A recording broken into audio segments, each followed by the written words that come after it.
जय हिंद सभी स्टूडेंट को। नया चैप्टर है लिमिट ऑफ फंक्शन।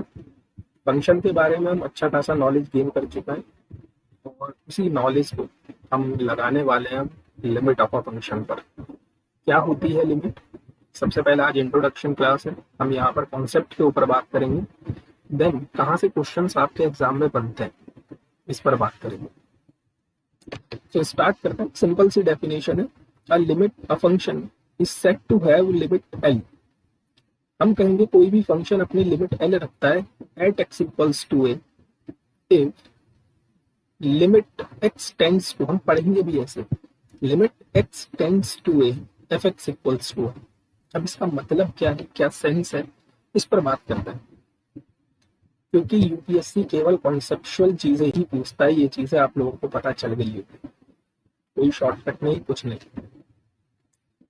सपोज ये मेरे पास एक्स एक्सिस है और ये मेरे पास वाई एक्सिस है ना। एक ग्राफ ड्रॉ कर लेते हैं, कोई सा भी एट रैंडम ग्राफ जो आपका मन करे। ये y equals to f x कोई भी एक फंक्शन है, जिस भी फंक्शन की हमें लिमिट निकालनी है, ये हमारा वो फंक्शन है। अब लिमिट हमेशा एक पर्टिकुलर पॉइंट पर कैलकुलेट की जाती है, ठीक, याद रखना।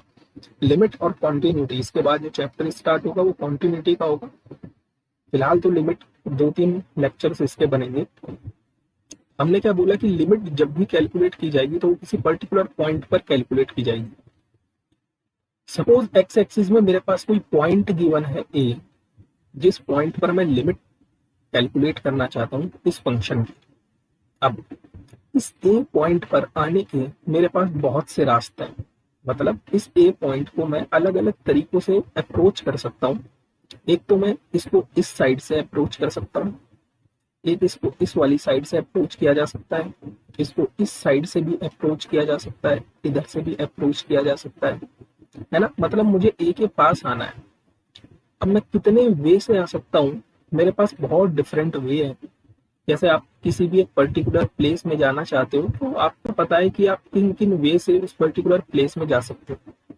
लेकिन यहाँ पर हम बात कर रहे हैं केवल रियल नंबर्स के लिमिट के ऊपर, मतलब हमारे पास जो सिलेबस है वो केवल रियल का है, तो हम इन सारे रास्तों पर ध्यान नहीं देंगे, ठीक। हम केवल एक दो ही चीजों पर ध्यान देंगे कि एक्स एक्सिस में हम किसी भी पॉइंट को कितने तरीकों से अप्रोच कर सकते हैं। तो ये हमारी एक्स एक्सिस है और इस एक्स एक्सिस में मेरे पास एक पॉइंट गिवन है ए, और इसके पास आने के मेरे पास केवल दो रास्ते हैं, एक तो लेफ्ट साइड से और एक राइट साइड से। जब मैं इस ए को लेफ्ट साइड से अप्रोच करूंगा तो मैं ये चेक करूंगा कि इधर लेफ्ट साइड में फंक्शन का बिहेवियर क्या बन रहा है। जैसे जैसे मैं इस तरफ बढ़ता रहूंगा मैं अपनी नजर यहाँ पर रखूंगा और देखूंगा कि ये फंक्शन कहाँ जा रहा है। और जैसे ही मैं इस ए के बिल्कुल पास आ जाऊंगा, मुझे इस ए पर नहीं पहुंचना है। मतलब लिमिट का सेंस क्या है, जिस भी पॉइंट पर आप लिमिट कैलकुलेट करते हो केवल आप ये देखते हो कि लिमिट इस पर्टिकुलर पॉइंट के एक छोटे से हिस्से में, ये मैंने इस पॉइंट का एक छोटा सा हिस्सा बनाया है, मुझे केवल ये चेक करना है कि इस पॉइंट के इस छोटे से हिस्से में यहाँ पर ये छोटे छोटे पॉइंट जो है इस ए के अंदर, यहाँ पर फंक्शन ने क्या बिहेवियर रखा है, इस पर्टिकुलर पॉइंट पर फंक्शन ने क्या बिहेवियर रखा है। मैं इस चीज में इंटरेस्टेड हूं ही नहीं, मैं केवल इस बात में इंटरेस्टेड हूँ कि इन पॉइंटों पर, इसके आसपास के जो ये पॉइंट है, इन पर फंक्शन का क्या बिहेवियर है। तो मैं क्या करूंगा, इस ए पर आऊंगा मैं सबसे पहले लेफ्ट साइड से और देखूंगा कि ये फंक्शन कहाँ जा रहा है। और जैसे ही मैं इसके बहुत पास आ जाऊंगा मैं रुक जाऊंगा तुरंत। सेम अप्रोच मैंने राइट साइड से करी कि मैं राइट साइड से फंक्शन के पास आऊंगा और देखूंगा कि राइट साइड से फंक्शन मेरा कहाँ आ रहा है। और जैसे ही मैं इसके बिल्कुल पास आ जाऊंगा मैं अपने आप को रोक दूंगा और कहूंगा लेफ्ट साइड से और राइट साइड से आने पर फंक्शन यहाँ पर कुछ वैल्यू दे रहा है ना। इस पॉइंट पर देखो कुछ वैल्यू दे रहा है। ये मतलब क्या कहा मैंने कि इस ए पॉइंट पर आने के दो रास्ते हैं, एक लेफ्ट साइड से और एक राइट साइड से। और लेफ्ट साइड और राइट साइड से जब मैं आऊंगा तो मैं ये भी चेक करूंगा साथ ही साथ कि फंक्शन मेरा कहाँ पर जाने की कोशिश कर रहा है। तो इस पर्टिकुलर पॉइंट के आसपास के हिस्से में, इस पर्टिकुलर पॉइंट के आसपास का जो हिस्सा है उसमें फंक्शन इतने यहाँ पर कहीं पर है। है ना, इस दायरे में ही कहीं पर है। और यहाँ पर इस फंक्शन ने अपनी क्या वैल्यू रखी है, इसी को बोला जाता है लिमिट ऑफ फंक्शन। यहाँ पर आप क्योंकि लेफ्ट साइड से अप्रोच कर रहे हो तो इसको बोला जाता है लेफ्ट हैंड लिमिट, और यहाँ पर आप राइट साइड से अप्रोच कर रहे हो तो इसको बोला जाता है राइट हैंड लिमिट। अब कहाँ पर लेफ्ट हैंड लिमिट और कहाँ पर राइट हैंड लिमिट का कॉन्सेप्ट लगता है, कहाँ पर ये सिंपल एक कॉन्सेप्ट लगता है, इन बातों की चर्चा हम करेंगे अपने क्वेश्चन प्रैक्टिस जब करेंगे इसका। लेकिन फिलहाल लिमिट होता क्या है आपको बहुत ध्यान से समझना है कि लिमिट किसी भी पॉइंट पर अगर मुझे कैलकुलेट करनी है तो इस पॉइंट पर फंक्शनल वैल्यू क्या है, मैं इस चीज में इंटरेस्टेड बिल्कुल भी नहीं हूँ। मैं केवल इस बात में इंटरेस्टेड हूँ कि इस पॉइंट के इस छोटे से हिस्से में फंक्शन ने अपना क्या बिहेवियर रखा है। ठीक है, फॉर एग्जाम्पल आपको एक और एग्जाम्पल के थ्रू मैं समझाता हूँ। आपने ग्रेटेस्ट इंटीजर फंक्शन के बारे में पढ़ा है। ग्रेटेस्ट इंटीजर फंक्शन क्या होता है कि मैं कुछ पॉइंट डिनोट कर लेता हूँ। यहाँ पर मेरा ओरिजिन है 0, इधर मेरे पास पॉइंट है 1, इधर मेरे पास पॉइंट है 2 और इधर पॉइंट है मेरे पास 3। सेम वाई एक्सिस में here we have 1, here we have 2 and here we have 3। ठीक, मुझे पता है कि जब मैं 1 और 2 के बीच में रहूंगा, यहाँ पर इस वाले हिस्से में ग्रेटेस्ट इंटीजर अपनी वैल्यू हमेशा 1 देगा, है ना। ये हमने स्पेशल टाइप ऑफ फंक्शंस में पढ़ा है, जिन्होंने वो लेक्चर नहीं देखा है वो जाकर देख लेना। इस 2 से पीछे पीछे, इस 2 से पीछे पीछे फंक्शन अपनी वैल्यू हमेशा 1 देगा, लेकिन इस 2 पर फंक्शन अपनी वैल्यू क्या देगा, 2। और फिर 2 के आगे हर जगह ये अपनी वैल्यू कितनी देता रहेगा, 2 ही देता रहेगा। लेकिन जैसे ही आप 3 के पास पहुंचोगे तो ये अपनी वैल्यू क्या दे देगा, 3 दे देगा, है ना। और फिर सेम प्रोसेस ही आगे चलती रहेगी। ठीक ना। अब लिमिट का क्या कंसेप्ट है, देखो मुझे सपोज करो इस 2 पर लिमिट कैलकुलेट करनी है, इस 2 पर मुझे लिमिट कैलकुलेट करनी है और ये मेरा फंक्शन बन चुका है एफ ऑफ एक्स। ठीक, तो मैं क्या करूंगा, सबसे पहले इस 2 के लेफ्ट साइड से अप्रोच करूंगा और देखूंगा फंक्शन ने अपना क्या बिहेवियर रखा है। तो जब मैं 2 के लेफ्ट साइड में जा रहा हूं तो मुझे दिख रहा है ये फंक्शन का बिहेवियर, है ना। यानी कि अगर इस 2 के इस छोटे से हिस्से में मैं बात करूं तो 2 के इस तरफ 1.9 होगा, 1.8 होगा, 1.99 होगा, 1.999 होगा, ऐसे कुछ नंबर्स होंगे। और इन सारे नंबर्स पर जो फंक्शनल वैल्यू है वो हमेशा कितनी है, 1 है। क्यों, क्योंकि ये सारे पॉइंट 2 से छोटे हैं। मुझे बहुत छोटे से हिस्से में बात करनी है लिमिट की, इतने छोटे से हिस्से में, इसको बोला जाता है नेबरहुड। ये 2 की इस छोटी सी नेबरहुड में फंक्शन ने अपनी क्या वैल्यू दी है, तो आप कहोगे इस 2 से जब जब हम पीछे रहे हैं तब तक फंक्शन ने अपनी वैल्यू 1 दी है। मतलब जब मैं लेफ्ट साइड से इसको अप्रोच कर रहा हूं तब मुझे वैल्यू हमेशा क्या मिलती है, 1 मिलती है। लेकिन अगर मैं इस 2 को राइट साइड से अप्रोच करूं, जैसे सपोज 2.01, 2.001, 2.1, 2.11, तो इस सारे हिस्से में फंक्शन ने अपनी वैल्यू 2 रखी है ना। देखो जब 2 से बड़ी वैल्यूज है तो फंक्शन की वैल्यू कितनी है, 2। लेकिन जब 2 से हम पहले हैं तो फंक्शन की वैल्यू कितनी है, 1। मतलब जब मैंने राइट साइड से इसकी वैल्यू देखी तो मुझे फंक्शन की वैल्यू मिली 2। अब इस पर्टिकुलर पॉइंट पर आने के लिए मुझे लेफ्ट साइड में वैल्यू मिली है 1 और राइट साइड में वैल्यू मिली है 2। अब क्योंकि लेफ्ट साइड की वैल्यू और राइट साइड की वैल्यू सेम नहीं है तो मैं कहूंगा फंक्शन की लिमिट इस पर्टिकुलर पॉइंट पर एग्जिस्ट नहीं करती है। ठीक, तो सबसे पहला कॉन्सेप्ट यही है कि अगर आपकी left hand limit is not equals to right hand limit at x equals to a, then limit of function does not exist.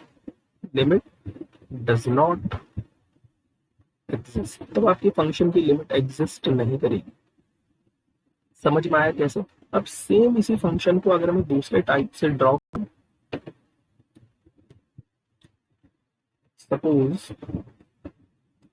यही ग्रेटेस्ट इंटीजर मेरे पास फंक्शन है, इसको थोड़ा सा देखते हैं। यहाँ पर मेरे पास पॉइंट है सपोज 1 और इधर मेरे पास पॉइंट है सपोज 2 और ठीक, एंड सेम वाई एक्सिस में पॉइंट ले लेते हैं। यहाँ पर पॉइंट है 1 और इधर मेरे पास पॉइंट है 2, यहाँ पर पॉइंट है 0। ठीक, सपोज मैं काम करता हूँ, मेरे पास अब की बार जो पॉइंट है ना वो यहाँ पर है, इस पॉइंट पर मैं फंक्शन की वैल्यू कैलकुलेट करना चाहता हूँ। सपोज ये बिल्कुल मिड का पॉइंट है 1.5, मैं चेक करना चाहता हूँ यहाँ पर फंक्शन अपनी क्या वैल्यू देगा। अच्छा, मुझे पता है 1 से लेकर के 2 के बीच में फंक्शन अपनी वैल्यू हमेशा 1 देगा, लेकिन इस 2 पर इस फंक्शन की वैल्यू कितनी हो जाएगी, 2 हो जाएगी, और फिर यहाँ से आगे ऐसे ही फर्दर हम बढ़ेंगे। अब की बार मैं क्या करूंगा, इस 1.5 के छोटे से हिस्से में जाऊंगा, स्मॉल नेबरहुड, केवल स्मॉल नेबरहुड की बात कर रहा हूँ, क्योंकि लिमिट हमेशा स्मॉल नेबरहुड के अंदर देखी जाती है। अब की बार आप 1.5 से जब थोड़ा सा पीछे हो तो फंक्शन ने अपनी वैल्यू हमेशा 1 ही दी है, देखो। और 1.5 के अगर आप थोड़ा सा आगे हो तब भी फंक्शन ने अपनी वैल्यू हमेशा क्या दी है, 1 ही दी है। मतलब 1.5 के लेफ्ट साइड में भी फंक्शन की वैल्यू 1 है, और 1.5 के राइट साइड में भी फंक्शन की वैल्यू 1 है। यहाँ पर लेफ्ट हैंड लिमिट और राइट हैंड लिमिट दोनों सेम है, दैट मीन्स फंक्शन की लिमिट 1.5 पर एग्जिस्ट करती है। तो ये हमारा क्या है, लिमिट का कॉन्सेप्ट है कि जिस भी पॉइंट पर हम लिमिट कैलकुलेट करना चाहते हैं उस पॉइंट की स्मॉल नेबरहुड में फंक्शन ने अपना क्या बिहेवियर रखा है, हम केवल इस बात में इंटरेस्टेड है। हमें इस बात से कोई लेना देना नहीं है कि इस पर्टिकुलर पॉइंट पर फंक्शन ने अपनी क्या वैल्यू दी है। ये बात समझ पाई? जैसे अगर आपके सामने एक फंक्शन दिया जाए x² - 4 अपॉन x - 2, तो आप लोगों को पता है कि ये फंक्शन 2 पर डिफाइंड नहीं है, क्योंकि जैसे ही मैं x की जगह पर 2 रखूंगा तो मुझे 0/0 मिल जाएगा, जो एक इनडिटर्मिनेट फॉर्म है। तो मैं इस फंक्शन की वैल्यू 2 पर कैलकुलेट नहीं कर सकता, मतलब f2 की वैल्यू मैं नहीं निकाल सकता कि f2 की वैल्यू क्या आएगी, क्योंकि ये 0/0 का फॉर्मेट देगी। लेकिन इस 2 के एक छोटे से हिस्से में, इस 2 के एक छोटी सी नेबरहुड में फंक्शन ने अपना क्या बिहेवियर रखा है, वो जो वैल्यू निकलेगी मैं लास्ट में वही बोल दूंगा कि वो f2 की वैल्यू है। ठीक, तो लिमिट हमने कहाँ पर यूज करनी है, लिमिट हमने वहां पर यूज करनी है जहां पर फंक्शन हमारी इनडिटर्मिनेट फॉर्म देता हो। ठीक, क्योंकि हम छोटी क्लासेस में ये सारी चीजें पढ़ के आए कि अगर f(x) की वैल्यू सपोज x² है तो आप यहाँ पर किसी भी पॉइंट पर फंक्शन की वैल्यू इजीली कैलकुलेट कर देते हो। लेकिन इस टाइप के फंक्शन में आप हर पॉइंट पर वैल्यू इजीली कैलकुलेट नहीं कर सकते। तो ऐसी सिचुएशंस में हमारा साथ कौन देगा, हमारा साथ देगा लिमिट ऑफ फंक्शन। अब आपके एग्जाम में जो क्वेश्चंस बनते हैं वो बनता है इनडिटर्मिनेट फॉर्म से। अब ये इनडिटर्मिनेट फॉर्म हमारे पास 60 टाइप की है, बहुत इंपॉर्टेंट है, आपके सारे क्वेश्चंस यहीं से बनते हैं। तो ये हमारे पास इनडिटर्मिनेट फॉर्म है। इनडिटर्मिनेट फॉर्म है तो इनको सॉल्व करने के अपने तरीके हैं। ऐसा नहीं है कि इन सारी की 7 फॉर्म्स है हमारे पास, इनको बोला जाता है इनडिटर्मिनेट फॉर्म या फिर 7 वंडर फॉर्म। इनको सॉल्व करने के हमारे अपने लॉ है, कुछ लॉ का यूज करेंगे हम। जैसे सबसे पहला लॉ ला हॉपिटल रूल, इसको एल हॉस्पिटल रूल भी कहते हैं बहुत से लोग, लेकिन यह है ला हॉपिटल रूल। ला हॉपिटल रूल 0/0 वाले इनडिटर्मिनेट फॉर्म में, इन्फिनिटी बाय इन्फिनिटी वाली इनडिटर्मिनेट फॉर्म में, इन्फिनिटी माइनस इन्फिनिटी वाली इनडिटर्मिनेट फॉर्म में, और 0 इंटू इन्फिनिटी वाली इनडिटर्मिनेट फॉर्म में ला हॉपिटल रूल इजीली काम करता है। 0 की पावर 0 एंड इन्फिनिटी की पावर 0, इन दोनों केसेस में हम लॉगरिथमिक फंक्शन का यूज करते हैं लिमिट को सॉल्व करने के लिए, और 1 की पावर इन्फिनिटी ये बिल्कुल अलग केस है। सो नेक्स्ट लेक्चर में हम बात करेंगे जहां जहां पर ला हॉपिटल रूल काम करता है, मतलब 0/0, infinity by infinity, infinity minus infinity and 0 into infinity. So next जो लेक्चर होगा उनमें इसके क्वेश्चंस होंगे, लिमिट होती क्या है, आपको ये चीज पता चल गई है। कॉन्सेप्ट पर बिल्कुल मजबूती बना के रखना, क्योंकि आपका एग्जामिनर आपसे कॉन्सेप्ट जानना चाहता है। ठीक, सो मिलते हैं नेक्स्ट सेशन में, तब तक के लिए जय हिंद, जय भारत।